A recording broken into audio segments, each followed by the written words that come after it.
Welcome to Corrective Consciousness, episode 242, the podcast where we explore the inanity of pop culture. I am your host, vysethebold, and this is Lotus Prince. And we have a show here dedicated to the life and times of one of my favorite musical acts, Daft Punk, who recently announced their breakup formally on Twitter and YouTube. Which was quite a big blow to a lot of their fans, unfortunately. Part of what made them special was that they only released something every once in a while. It was like one of those things where, like, every 10 years you would get something from Daft Punk, but they would also be working on things behind the scenes. But they rarely went on tour. They went on tour twice ever during their tenure, and one was during their first album, and then the next time was in 2007. So it was quite a long time ago. By the time that I got into them, I was into them right around 2007, but I didn't get around to going to that concert, and I thought, they'll come around again. They never did. Yep. So that was a big shame. Like, a lot of people had been wanting to, to see them live, because their live performances are fantastic. In fact, some of their best output is their live sets, which are really incredible. But I'll get into that. So the Daft Punk is a duo of two electronic artists. One of them named Thomas Bangalter, and the other is Guy Manuel de Homem Cristo. And they have been performing as Daft Punk, I believe, since 1993. And working on things, but they did not release their first album until 1997, I think. So 1993 was their formation, but 1997 was their first album. So their first album was called Homework, and this was a landmark album. It had some really, really good stuff, and a lot of people consider it to be kind of the genesis of the French house style of electronic music, which is kind of like a sub section all of its own, which also includes a band that I still really like called Justice. I really love Justice, and but Daft Punk was something special. They are well known for this album for a few different singles. Probably the most well-known one is Around the World. This is a really fun track. When this came out, it was the shit. I definitely really recommend it, and I recommend the music video. Have you ever seen the music video for Around the World? No, I've never seen any of their music videos. Okay, you've heard Around the World, though. This is like one of their most popular songs. I probably have, but I'm pretty bad with song names. Around the world, around the world. That's a million years ago. Yeah. But this had a music video by Michel Gondry. Do you know who Michel Gondry is? Nope. Do you ever see the White Stripes video for I Fell in Love with a Girl that's made out of Legos? I don't think so. Oh, okay, that one's very famous. Michel Gondry also made Eternal Sunshine from the Spotless Mind. The Jim Carrey movie? Yeah. You ever see that one? Nope. Oh, man. I am striking out. White striping out. Michel Gondry's made a lot of really cool stuff, including Be Kind, Rewind. That I have seen. Okay. Of all things. Yeah. He's made Eternal Sunshine of the Spotless Mind, Science of Sleep, Be Kind, Rewind, The Green Hornet, which is probably his most mainstream movie, The We and I, Mood Indigo, Microbe, and Gasoline. I don't know those ones. But yeah, he made a lot of music videos, though. Sure. A ton of them, like Chemical Brothers, like all of their like all of their contemporaries from that time period. He made tons of.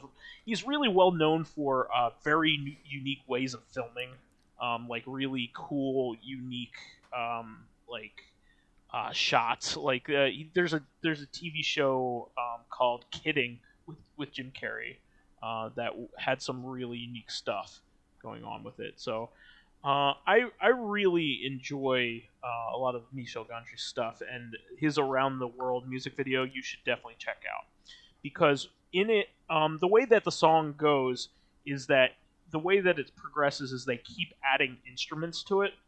It's like the same beat over and over again, but sure, it's like this is a weird connection to make, but the Yoshi's Island overworlds. Yeah. No, you're spot on. So they just keep adding more instruments to it, and it gets better and better and better with each edition. Sure. Well, in the Michel Gondry video, they have different sets of people dancing, and each one correlates to a different instrument. Nice. Different set of people. So by the end of it, you have all of the synchronized dance of all these people dancing in a stylized way. You know what that almost makes me think of?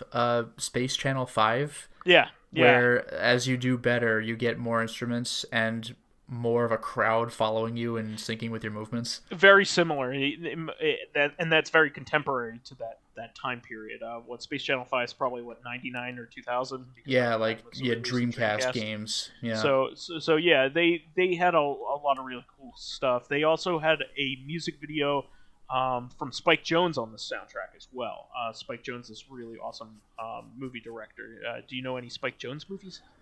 Maybe I do, but I don't know if they were directed by him. It's like David Fincher. Like I wouldn't have been able to name his movies, even though he's a super famous director. So, Spike Jonze is known for being John Malkovich. Okay, got it. Adaptation, the Jackass movies, actually, because he's a co-creator of Jackass. Her is another one of his movies. The one with Joaquin Phoenix. Where he's like his phone. Yeah, I haven't seen it, but I know of it. I've seen Being John Malkovich though. Yeah, that movie's fucking out there. When I remember when I first described it to Perry because he hadn't seen it, he was like, "Is that a Coen Brothers movie?" And it sounds like it could have been. Yeah. Well, he also did Where the Wild Things Are as well. So yeah. I read the book when I was a kid. Yeah. But adaptation is really great. I really recommend it if you liked Being John Malkovich, because it is a movie about the screenwriters, like fictionalized versions of the screenwriters of Being John Malkovich as they're writing it. God damn, that's meta. Yeah, it's. I thought John Malkovich, the movie alone, was like, I don't know if I'd say meta, but like to John Malkovich himself. It is the most meta movie I've ever seen, actually. So adaptation is funny because it's a movie about screenwriting, but like screenwriting is happening like while it's happening. That's like crazy. And Nicolas Cage plays two different characters because he plays like identical twins that are making it. So like yeah, it's something special. I definitely recommend it, especially as like English people. You know, we were English majors. I'm American. Oh, English majors. Oh. Adaptation is really funny. There are like all kinds of like bad writing jokes inserted into the story, like on purpose to make you laugh. Sure. If you know they're supposed to be funny. If you recognize like lame tropes or whatever. Exactly. Like, I'm trying to think of an example, like bad exposition. As you know, something the audience doesn't know, but the character does, and there would be no need. Like, well, after all, we are brothers. Like, who the fuck talks like that? Yeah. There is a Deus Ex Machina at the end of the movie. I'm just gonna. My favorite example of that, by the way, was at the end of. Oh, this is embarrassing. What was that movie with Dodgeball? Was the movie just called Dodgeball with Vince Vaughn? Yeah. Mm-hmm. Okay, yeah. Toward the end of that movie, where it's like, well, we won the tournament, but. We how are we gonna get the money to fund our whatever? Like a doubloons show up or something. Yeah, like a treasure chest with the money in it, and the treasure chest is actually labeled Deus Ex Machina. It's great. Yeah, no, this has like one of the best instances of like Deus Ex Machina after the character at the beginning of the movie literally describes it as like the worst thing a screenwriter could do. Just An ancient Greek actor descends from a scaffold dressed up as a god and says, "You have now been freed from your situation." exactly. That's literally what Deus Ex Machina means for those who don't know. Yeah. So anyway, this is about Daft Punk. So Oh yeah. Homework was a landmark album, and mostly because of Defunk around the world, and oh yeah, I really love quite a few tracks on here. Some of them are hit or miss, but like Defunk is really good, and Around the World is really good, and I like oh yeah, but this is where they get going, right? And they are like this. They're like big hits immediately. With this, it is like one of like the darlings of this era, and it's considered like one of the most landmark albums of all time in terms of it was something different when it came out. You know what I mean? Like it wasn't just club music. It was just good. It was just something you can groove to. Sure. Their second album is one of the best things I've ever heard in my life. It is probably my second favorite album of all time after Demon Days. And this is saying a lot, considering that I love a lot of other Gorillaz albums. But Yeah, Demon Days was like, you know how people say that Fight Club kind of like defined a generation yeah, of like movie watchers? yeah, Like, there's just a certain attitude about that resonated with everybody of the right age group when that movie first came out. Like, Demon Days was like the music equivalent with fucking Feel Good Inc. I would say that Discovery is another one of those watershed moments. It is that good. Every single track is amazing. It's really one of the best things. Like, and you want to listen to the entire album when you listen to it. You don't want to just pick one song. Of course, this has their most famous song on it. Harder, faster, better, faster, stronger. That one I can say that I recognize the title of, and I have heard it. Just like All Around the World, it also consists almost entirely of harder, better, faster, stronger. But it's about the beat and the progression. So It sure is. One more time. There's no way you don't know that. That's the song where they say one more time. Yeah. No, they actually have lyrics. That pattern. One has lyrics. It's more than just one more time. Yeah, but the only part I remember is one more time, because I mean that's the hook. I mean, the thing about this album is that there are lyrics to a lot more songs. So they're like, my name is Daft Punk and I'm here to say. No, there's no rapping. There are some romantic songs on here. There are some like chill out songs on here, but there's some absolute fucking bangers, including One More Time and Harder, Better, Faster, Stronger. This is what you should start off with, and like this is it. Like this is like if you don't like this, I don't know what you like, because it's that good. So what was neat about the presentation of the music videos of this album is they were all anime music videos, and they all actually told a specific story if you link them all together. And they later completed an entire anime movie set to the album. So the entire album, if you want to, you can watch the album rather than just listen to it, which is really neat. So that would be the anime movie Interstellar 5555. The story of the secret star system, with each of the S words being 5. Instead of S. Yeah, 5 looks like S. Yeah, that almost makes me think of like again Demon Days with like it's not a movie, but like each girl's music video contributes to an overall plot. Yeah, but this was neat in that like the entire album is a completed story. So it's kind of like Pink Floyd The Wall did that earlier, but this was neat. So I definitely recommend doing it either way, but this is just such a freaking great album. I spent hours just listening to this over and over again, and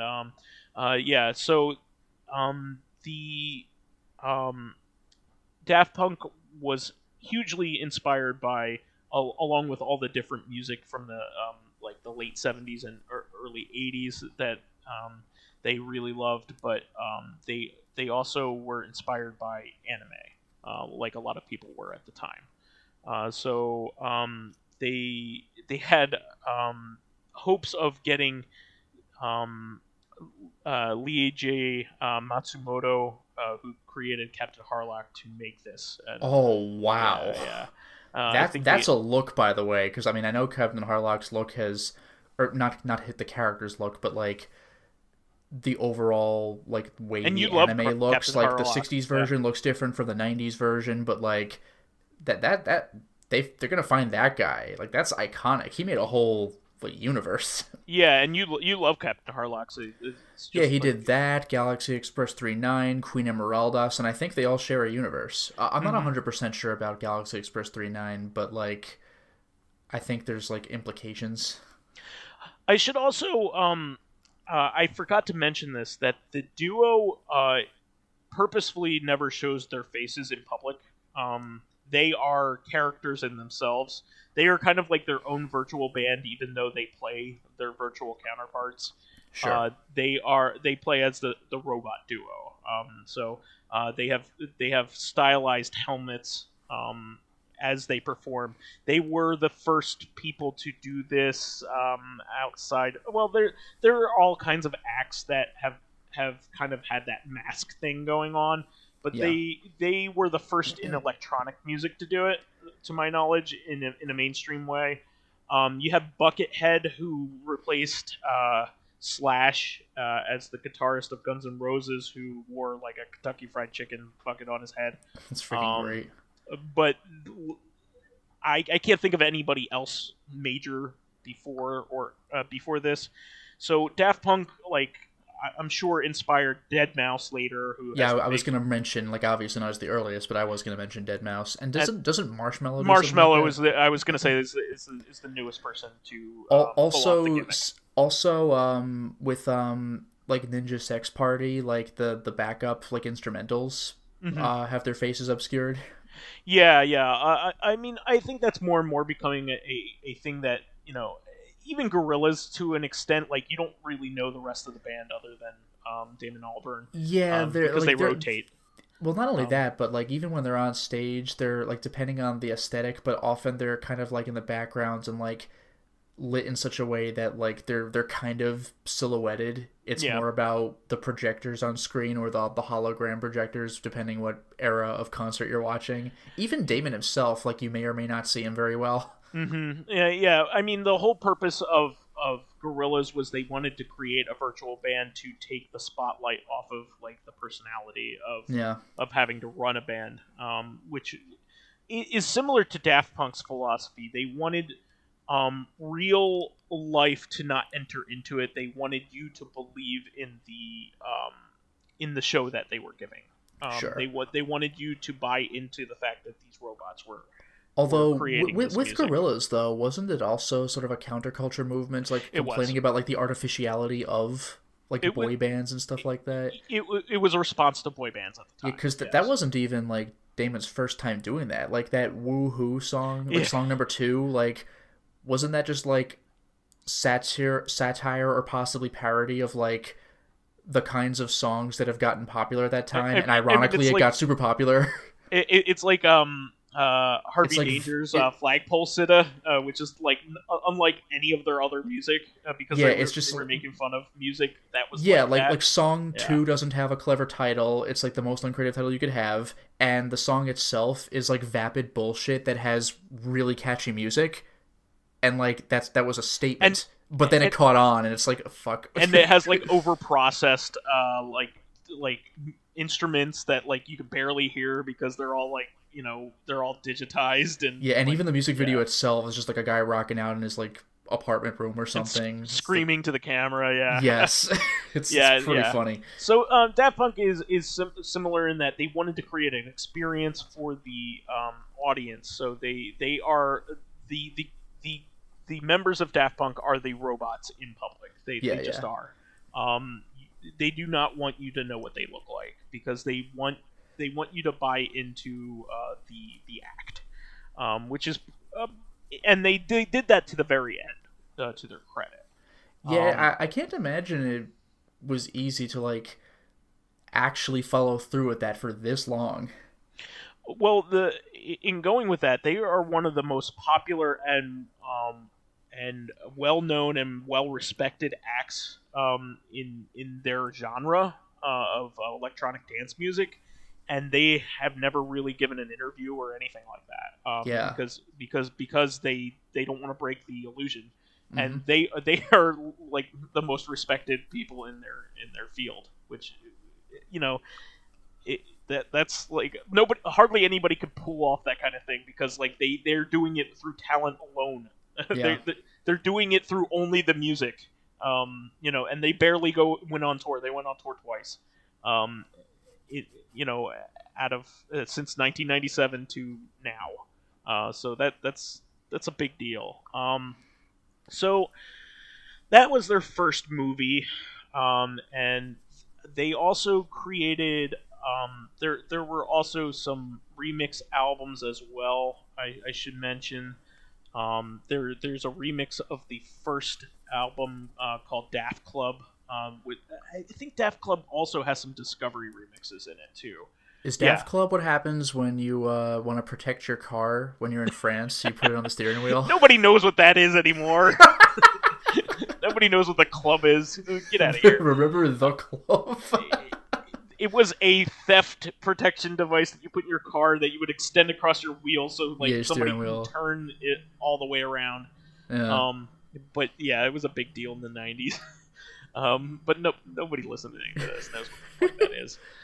Get out Are of you here. sure about that? How young do you think our audience is? I don't think anybody remembers the club except for you and me. Okay. It was all over TV, and it was like referenced on like comedy shows. Like it's like, remember this? Like that episode of MTV Mad TV where they had like they put like a club sandwich that had like rotted in the sunlight, like and Oh, that was the wow. club, and it just gave the person who was stealing your car diarrhea if they ate it.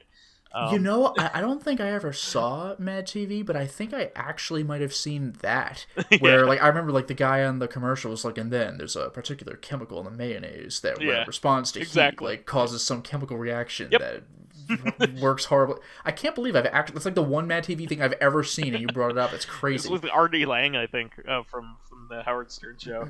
But anyway, yeah. Daft Club was their first remix album, so they were actually pretty famous for multiple remix albums in addition to their regular albums. So this is they had like remixes by a lot of other collaborators. So they would have Basement Jaxx on do a remix of one of their songs, or another group from that time. So this was cool. I mean, this was something pretty fun, and they had a whole bunch of different versions. You could pick out the remix version of the songs that you like. So after that was their third album, Human After All. So this is probably their most divisive album, but I actually really like it. I don't know why people complain about it.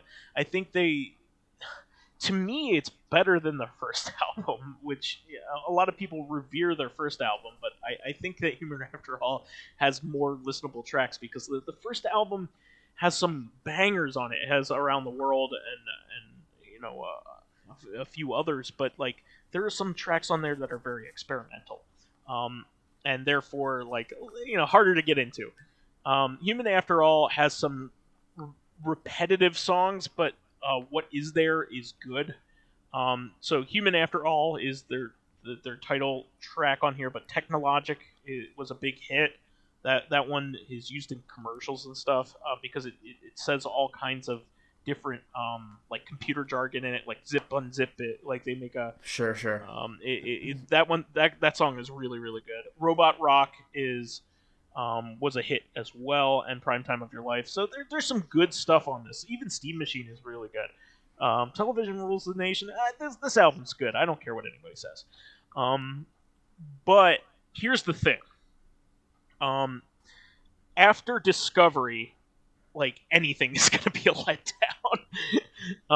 It's kind of like going to Plastic Beach from Demon Days. Like, Plastic Beach took a long time for people to come back around to it, I think, because Plastic Beach for Gorillaz was, kind of a return to form after Demon Days. It was more similar to their first album, in some ways. So, like, people were disappointed, but like you can't have like the perfect album like every time. Part of my thing for that was that I wasn't following Gorillaz at the time, so I got into Plastic Beach and Demon Days at around the same time. I think Plastic Beach first.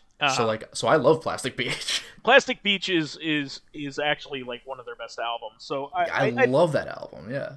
Human After All is kind of similar in that it's not quite as good, but it's still good. But it feels like a letdown, because it's just not Discovery. Discovery, changed the way people made music at the time. They had their own genre of music. It's basically like the Ramones coming out and starting punk. Just like Daft Punk starts up, French house music. So this one, I think people just thought maybe it was a little repetitive in certain areas, and they're right, but it's not bad. And they made a remix album that is quite good. I like the remix album, but what's even better is they have a live album that goes along with this, where they mix they do one continuous mix of songs from the first 3 albums, and it is one of the best sets I've ever heard. It is so good. I really, really recommend listening to the Alive 2007 album rather than just straight going into Human After All, because the versions in Alive 2007 are really, really good. They did one other live album, Alive 1997, but which would only probably have sets of their first album on it, but I never listened to that one, so I can't comment on it. But Alive 2007 is actually one of my favorite albums, and I usually don't like live recordings. I'm just going to go outright and say it. And the versions of the songs from Human After All on that album are sublime. They're really, really good. Then after that, they did something that something weird. They made a second movie, and it is weird. This happened in 2006. This is Electroma, and I had never seen this, and I didn't know it existed until their breakup happened on Tuesday of last week, or was it Monday? I don't remember, but it was recent. So apparently they announced their breakup with a video where one of the members of Daft Punk, they're both walking through the desert, and then one of them lags behind and basically signals to the other one after they come back and try to pick them up and keep going, that they need help with pressing this button on their back. And the one member of Daft Punk does press the button, and what that does is it is a self-destruct button, and they walk away and explode. And that's how they announced the breakup of Daft Punk. And I was just like, brutal. They filmed this just to tell us that they've broken up. Like, what? Why would you do this? And apparently it's from a movie they made in 2006, and I didn't know it. Yeah. That's nuts. So I was just like, okay, I gotta see this. So I'm like looking for DVDs of it and Blu-rays of it, and I can't find it. I can't find it streaming. Apparently the whole thing was up on YouTube. Somebody had uploaded it, and I was just like, okay, I'm getting into this because I'm sad and I just want something else Daft Punk that I'd never seen before. And boy, oh boy, it is about an hour and 20 minutes of almost nothing happening, and I I can put up with a lot. My favorite movie of all time is 2001: Space Odyssey. Well, that's not nothing happening. That's like what is happening? What people, people think nothing is happening. Yeah, it's like there's being deliberate, and then there's nothing happening. So there are about 5 plot points I think in this movie. First of all, there is no dialogue, so it's all told through action, right? So it has none of their music in it, which is also really odd. That's strange, yeah. The music that is in it is not their music, which, like, why am I watching this? But yeah, the robots, the members of Daft Punk are in a car, and it says "human" on their license plate, and you get the idea that they are robots that want to become human. So they drive into town, from their car, which takes forever, by the way. It's just them in their car, and you're seeing like the landscape, but nothing happens. It's like that opening scene of Stalker when they're on the train going into the but zone. It just stuff keeps happens. Stuff happens in Stalker. Like eventually. Well, yeah, but that initial train ride though. Yeah. It's all landscape, right? So it's cool if you're into just taking in landscape, but come on. They drive into town where everybody is a Daft Punk robot. Like everybody has one of those helmets, one of the 2 helmets that they have. Like even children and stuff. And they go to like a clinic, like a weird clinic, and basically like guys start like putting what you think might be like cake icing on top of their helmets. You have no idea where I'm going with this, do you? Correct. And then eventually they come out and you see what they were doing, and they were making like clay faces, like human faces. Oh wow. On top of their helmets for them. And they look bizarre, where they have exaggerated features, and I think it's supposed to be funny because they look really stupid. So they go walking into town, they're like, hey, look at my human heads, we're humans now. But they're gigantic, like exaggerated feature human heads. They're not actually human. Sure. They're still robots, but they have human heads. And then they walk up to a kid who has an ice cream cone, and the ice cream cone is melting. So they realize, oh, it's sunny outside, so this is not good for our human heads. So their human heads start melting off. And then they get depressed because their attempt at becoming human has failed. So they go into like a gas station bathroom and start like trying to pull the human heads off of their robot heads. And then they like eventually find out that they have to burn it off, and they get all depressed that they're not humans. And then at that point they start walking through the desert and getting depressed, and then one of them asks them to kill the other one.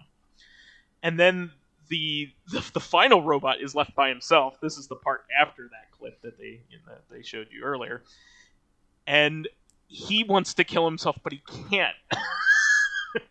Because he can't reach his button. So he smacks his head against the ground and uses the glass from smacking his head against the ground. Oh, jeez. To magnify the sun and burn his glove and then set himself ablaze. Brutal. And that is the end of the movie. God damn. That's all that happens. So yeah, they tried to become human. They failed ridiculously, and then both died. That was a lot of time I lost. Yeah. It's not worth it, and that's why I spoiled it. So moving on from that, we had the Tron Legacy soundtrack, which was a gigantic surprise. So normally, Daft Punk really has never really contributed to a soundtrack or anything like that. And actually, I believe right before this, they did that remix with Kanye, um, and it was just called Stronger. So Kanye West rapped to like a newer version produced by Daft Punk.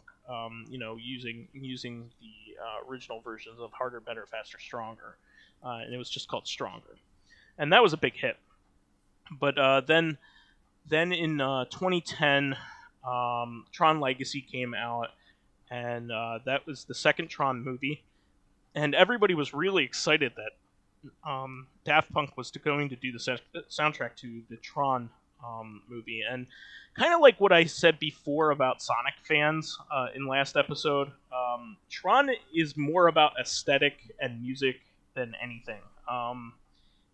Its story is on the weak side, to say the least, but it looks cool, right? And the first soundtrack is very kind of simplistic, going along with its early electronic roots, but the soundtrack for the second movie is right where it's at. The soundtrack that they produced for this is fantastic. It's really, really good. I definitely recommend listening to their single "Derezzed" from it, because it is fantastic. It's what goes on during one of the big fights during the movie, and it's a lot of fun. I definitely recommend just watching the movie in general, because it's cool to look at the and to listen to at the very least, and it's a feast for the eyes. It's not a super well written story, but it's a lot of fun to watch, and it's a feast for the eyes. And a big surprise that they would do an entire soundtrack for them. They recently released a complete edition of the soundtrack digitally. So like some of the music that they created for this actually didn't even make it onto the album until recently. So I definitely recommend to listen to that. And then finally you get to their final album, Random Access Memories, which was a big... it was a huge hit, but it was a big surprise because it does not sound like any of their other music. It sounds like funk, more so than club music. And when people originally heard it, they kind of rebelled against it because they were like, what the hell is this? This is not what I wanted. This is not what I expected. But it ended up, it's actually really brilliant. It's mostly an entire album celebrating like the history of music since the 70s. It's really, really interesting. It's really, really neat. And it took 4 years to make it, which is a long time for an album. And one of the tracks even celebrates what a lot of people consider to be the godfather of electronic music, whose name is Giorgio Moroder. He's basically produced all of the big disco hits of the day, including like basically everything from Donna Summer. So like Hot Stuff, like a lot of big songs from back in the day. He also made the like Never Ending Story soundtrack back in the day. Like Jeez. a ton of stuff that you didn't even realize were produced by him. Had synthesizers going on in his background, in the background of tons and tons of music in his heyday. So like he didn't make a whole lot of stuff on his own. He had a lot of albums, but they weren't popular. But the stuff that he produced really got famous. He produced Berlin's "Take My Breath Away," one of the biggest songs for Top Gun, and also did the other big song from that, Kenny Loggins' "Danger Zone." Yeah, there we go. Songs that inspired the Street Fighter II soundtrack, both of them.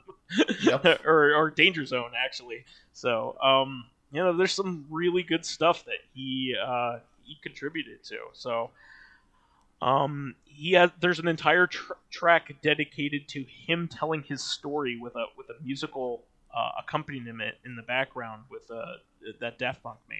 It's really, really, really awesome. The big song from this album is "Get Lucky," featuring Pharrell Williams from Yeah, NERD. that one I remember. Yeah. This was a huge hit, huge hit. But there were other. Every song on this is worth listening to. It's very, very good. It just was not. It took people by surprise because it's not like the other albums. And this is an amazing album. It's really, really good. I absolutely recommend this one. I would go as far as to say it's their second best album. It's really that good, and to some people it might be their favorite. To be honest, because it's so different, it's hard to compare it to Discovery. It has just like this funk to it. It's not the same. It's a different type of genre almost. And every track basically is done in collaboration with another person, almost everybody. And so much so that they didn't go on tour because they said that they would need to have all the collaborators with them to do it correctly, which is a commitment. They didn't want to use recordings of people. I mean, when Demon Days went around, they got almost everybody to be on it, even though there were a lot of collaborations. But some things they couldn't help, like Dennis Hopper was dead. That kind of thing. So this was an amazing album. I absolutely recommend the music videos, the listening to the whole thing. It's just so good. I love this one, and there was never a remix album, unfortunately. But I do recommend on YouTube they have a live performance, another live performance that did not make it onto an album, but it combines all four of their albums, and it's really, really, really good. I very much recommend it. It is called. Let me see here. Let's see. I'm gonna have to look it up. I think it's a live 2017. I think is what it is, if I remember right. Well, yeah. So it's a live 2017. So this was a really great live album, live set that they did. So I absolutely recommend it. It's really, really, really freaking good. So moving on from that, there's not much left, but they did do a few collaborations that were really popular. They did 4 more songs with Kanye West after Stronger on his Yeezus album, and Black Skinhead is one of my favorite songs to come out of that era. I really like that. And I was just like, why is this Kanye song so good and all the rest of the ones that I listen to I don't like? It's because it was produced by Daft Punk. So it's really, really freaking good. And then he did 2 songs with The Weeknd, which were really good. Starboy, and it's Coming in the Air, I think. Well, it says in the notes, I feel it coming. Yeah, I feel like coming. I haven't heard that one, but Starboy kicks ass. Yeah, Starboy is actually the only song of theirs that they had connection with that ever made it to number 1. So I definitely recommend the 2 Weeknd songs very heavily. I also wanted to do a quick aside as well, because they did do a lot of contributions to DJ Hero, which is basically a forgotten game these days, but it's very unfairly forgotten.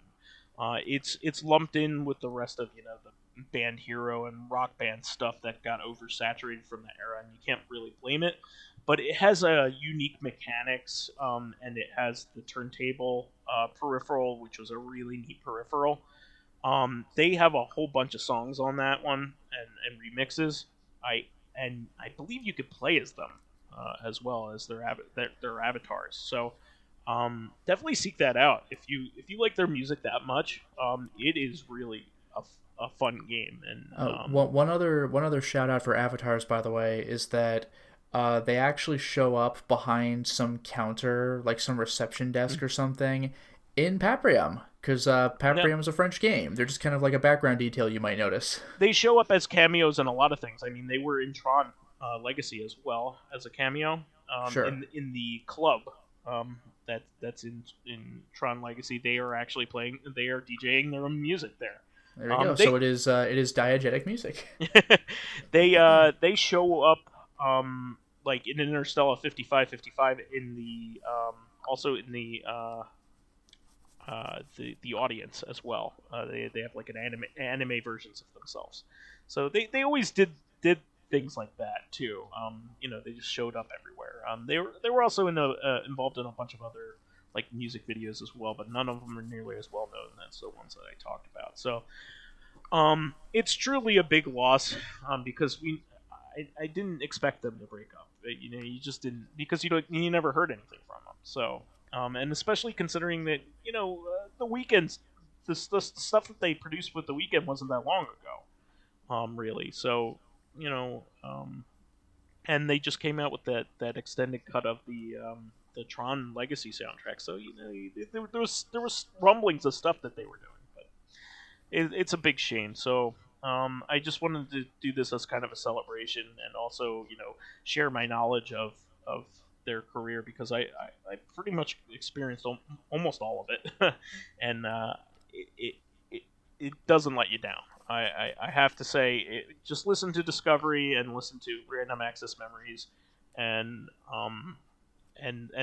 especially the singles from them, and then from there, you can dive deeper. But I think it's really worth it. Anything else you wanted to add or ask about? No, I'm good. All right, Lotus. We'll move on to our fan stuff here. Sure. So Living Corpse says Mortal Kombat 11 actually acknowledges Mortal Kombat vs. DC as canon, kind of. It's one of the countless timelines that's resulted in a big bad resetting time over and over again, and we see it in a montage showing a flashback of all these past timelines. So it may not be canon to the current timeline, but it is in the Injustice timeline. That reminds me of that, did you ever see the Turtles Forever movie? Oh yeah. So Where like alternate universes are canon. Yeah, they Technically. acknowledge Yeah. like the live action movies. It's crazy. And it says, sucks that Dark Khan is just a reskin of Blaze's monster form from MK Armageddon, though. Big fire monster, but just dark. I didn't know that. That sucks. That doesn't Yeah. look like Shao Kahn or Darkseid. The fuck, man. I love that Marvel's starting to do this too. The other Spider-Man movies are canon. Yeah, that's pretty great. The Sam Raimi ones and the Andrew Garfield ones are canon. Yep. And then another comment from Living Corpse.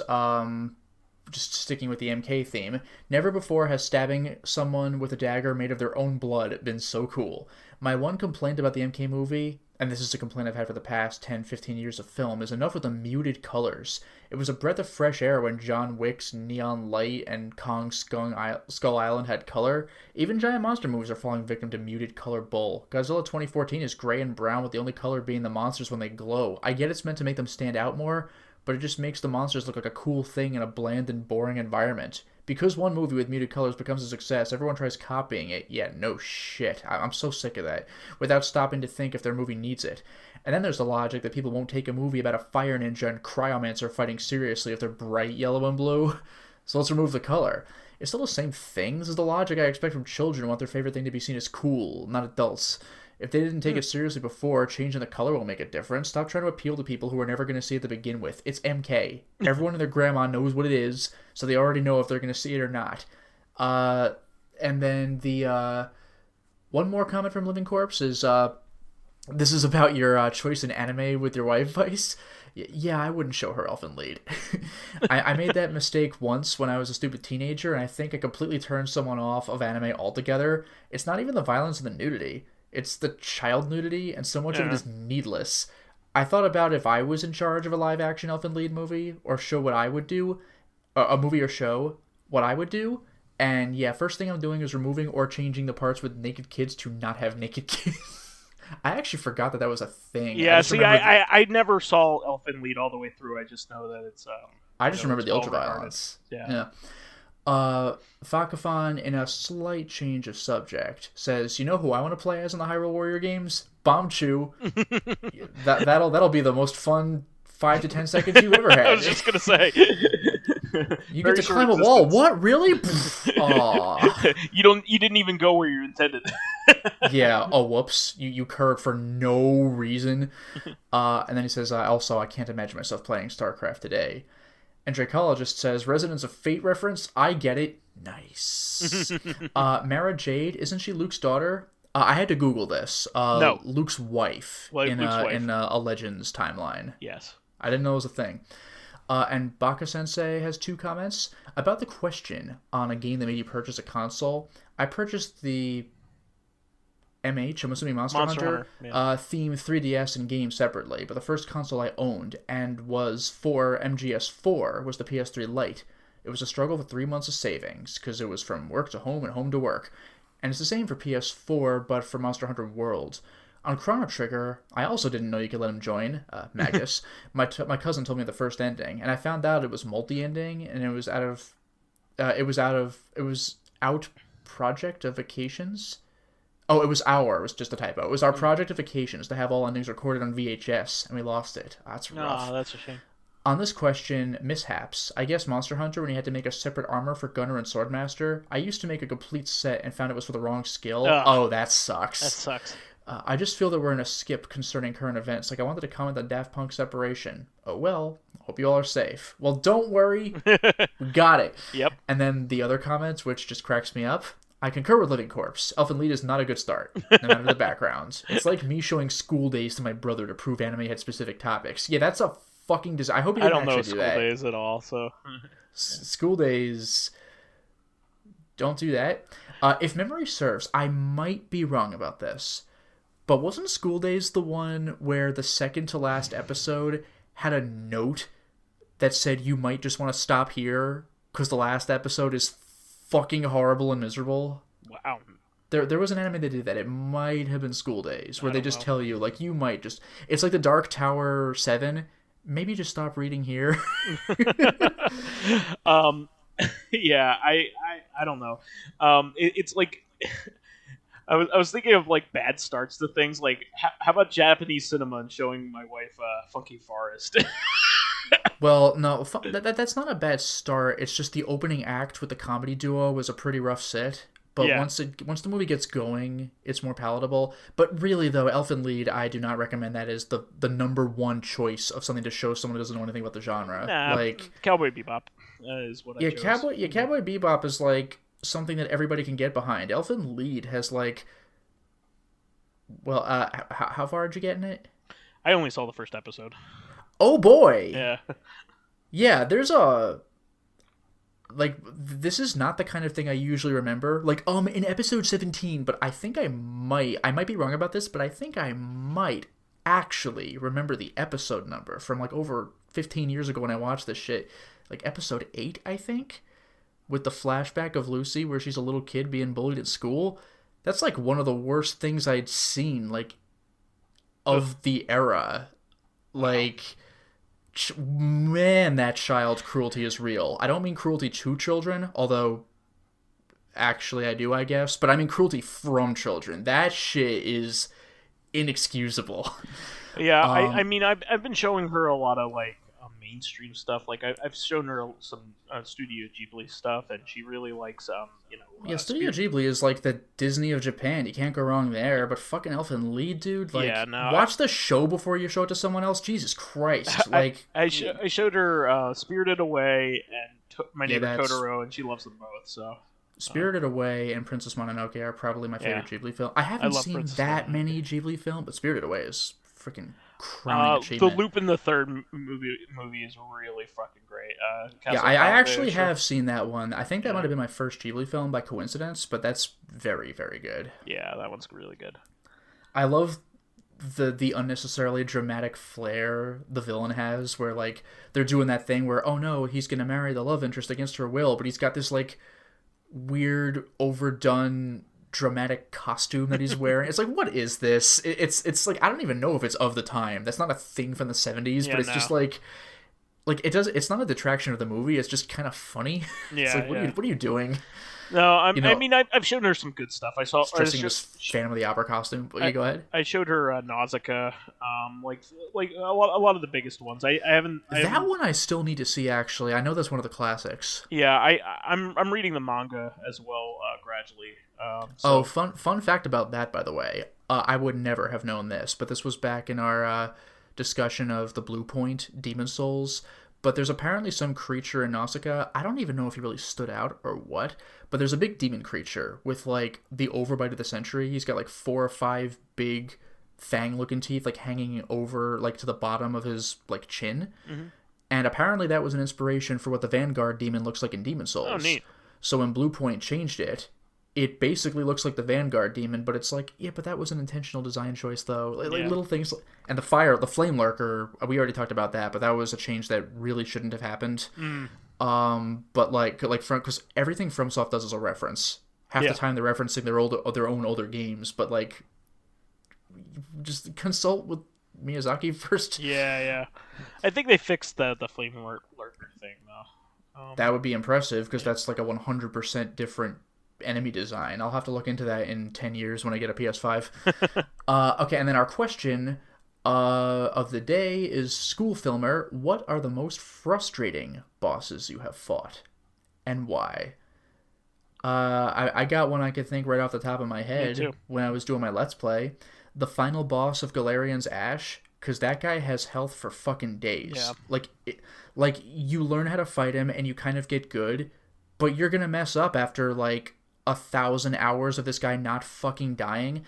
And the gimmick with Galerions is that when you use your energy, you build up a bar, and when the bar fills, you go into a berserk state where you are extremely slow but invincible, but your health drains. So like your enemies can't kill you, but you're basically poisoned, and you need a consumable item to get rid of that. And you can't use your bullshit insta-death ability on bosses, so you just want that to go away unless he's doing an attack that you can't possibly avoid, and you're like, oh, good timing, I'm in invincible state. That boss fight was, like, I tried and died on him for an hour. Like, it was exhausting. Wow. Oh, by the way, just real quick aside, I apologize, but the set that I wanted to talk about with Daft Punk was called Alive 2027. Okay. That's why I couldn't find it. Yeah, the 2017, you were close. Yeah. So it was 2027, but yeah, it has like everything you could ever want. For all their stuff. But anyway, I want to pick out the final boss of Final Fantasy VII or Final Fantasy 1. I'm sorry. So Chaos, I think, is the final boss. That sounds right. Yeah. So I had the notion to play all of the Final Fantasies that were available to me from beginning to end, because I had at that point like most of them had made it over except for 3, I think. So the actual 3. Yeah, correct. Japanese 3. So Final Fantasy 1 and 2 had come out on the Origin Collection for PlayStation 1. And I was like, okay, right. I have never beaten any of the Final Fantasies. Why don't I just go through them all? And that was a fool's errand, because... Yeah, I mean, like, I get that, because, like, I get into that, but, like, you do not want to play those games in a row, dude. Yeah, I mean, Final... Really, it doesn't get good until Final Fantasy 4. Final Fantasy 1 was clever because it was the first of its kind, but, like, every single other Final Fantasy game has aged way better, and Final Fantasy 2 is the one that, like, Final Fantasy 8, people complain about it, but, like, you remember Final Fantasy 8. Yeah.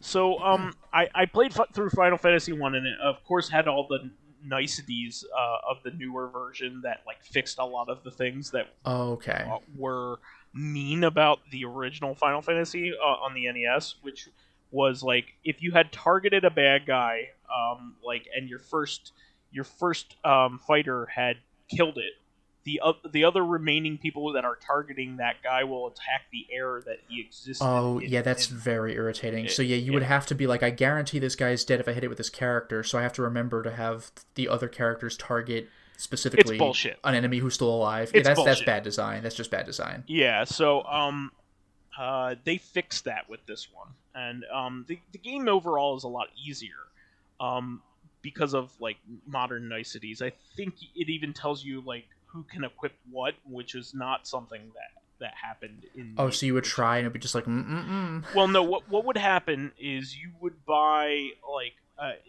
like a store would have a weapon, but it would have no description of the weapon. And you from the very beginning of the game actually choose what characters that you want in your party, right? Oh, yeah, so you'd buy like a two-handed sword and like, I'll put this on my white mage. Oh, it doesn't work? Exactly. Oh, I wasted my money? Yeah. You just completely wasted your money because none of the characters can actually use it. That's unfortunate. Use certain weapons. So, and you would have no way of knowing unless you were using a guide.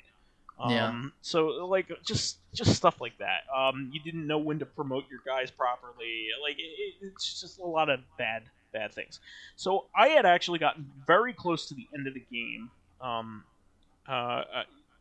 And what I ended up doing was I set up a cabin, which is where you heal totally, and you get a save, right? Because it's like kind of like going to an inn.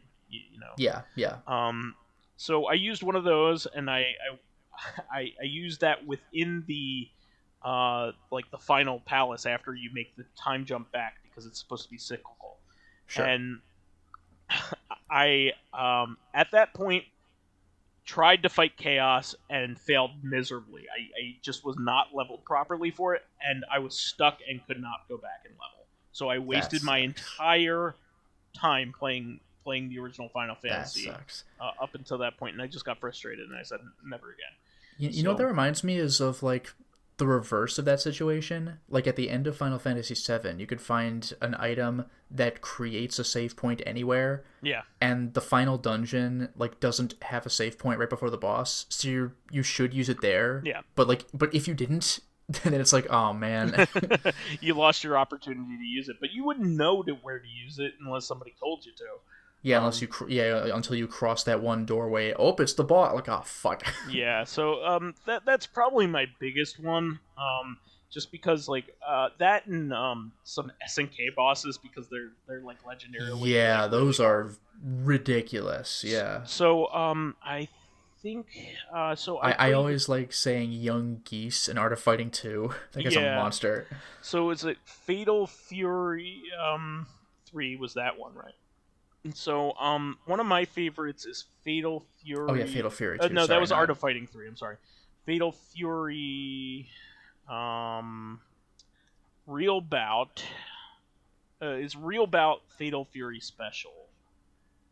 Yeah, Fatal Fury Special is the one that I played, and I love this game. So I just wanted to beat it, and I couldn't.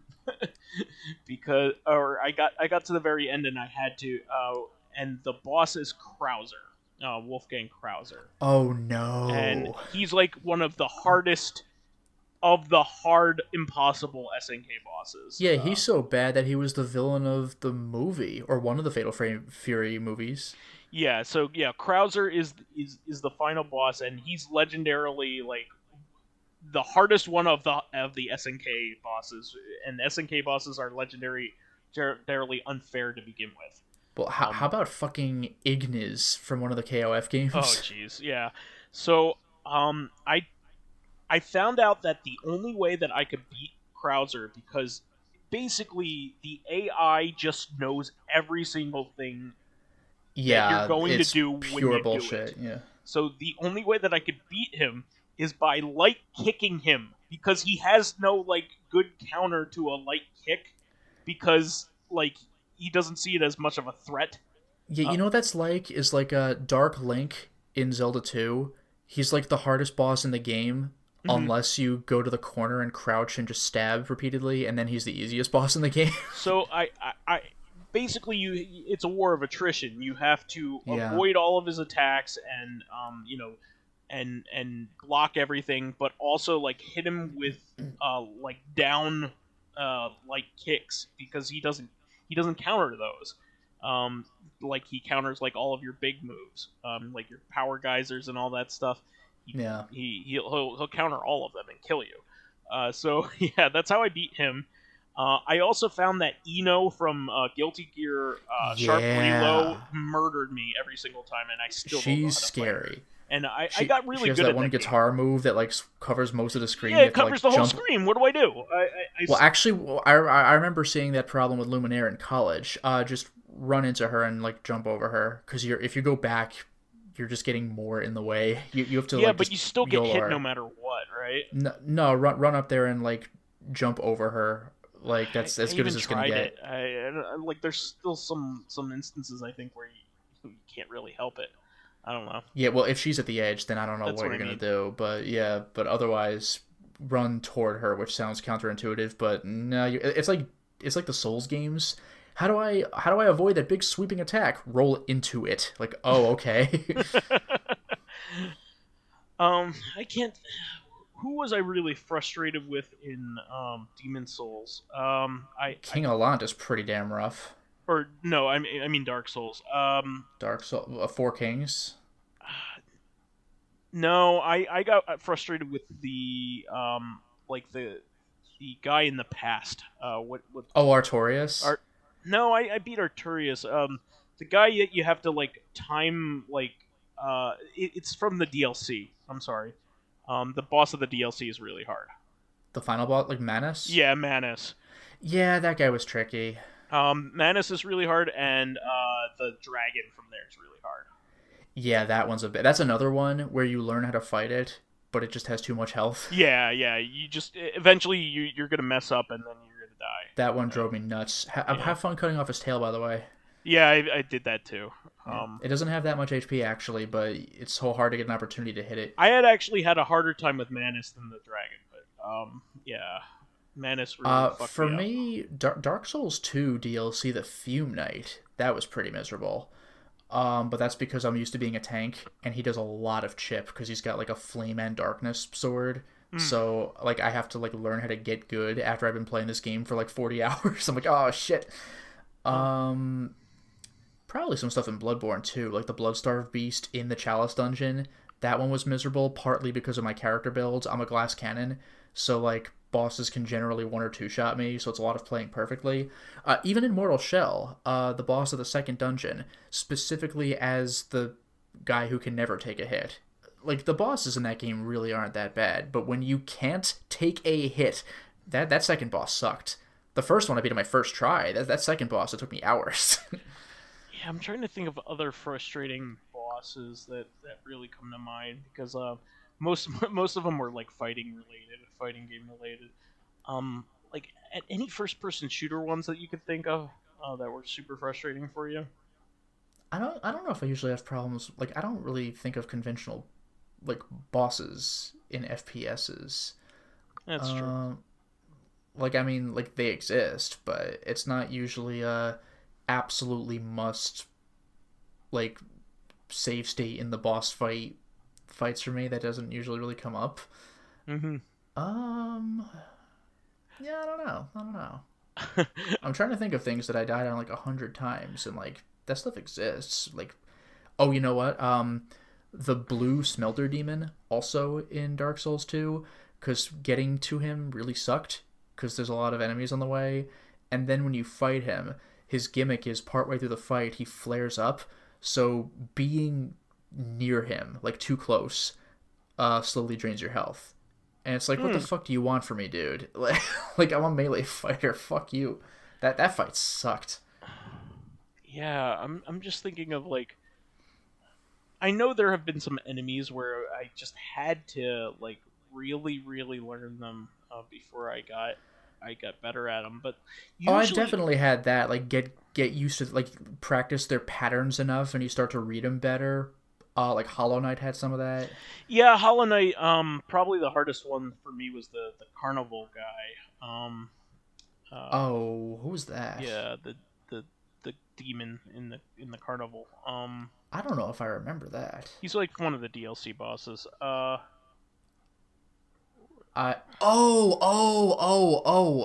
You know what? The funny thing is, I never fought him because I went for the ending that helped save the accordion guy. I never fought the Grim boss.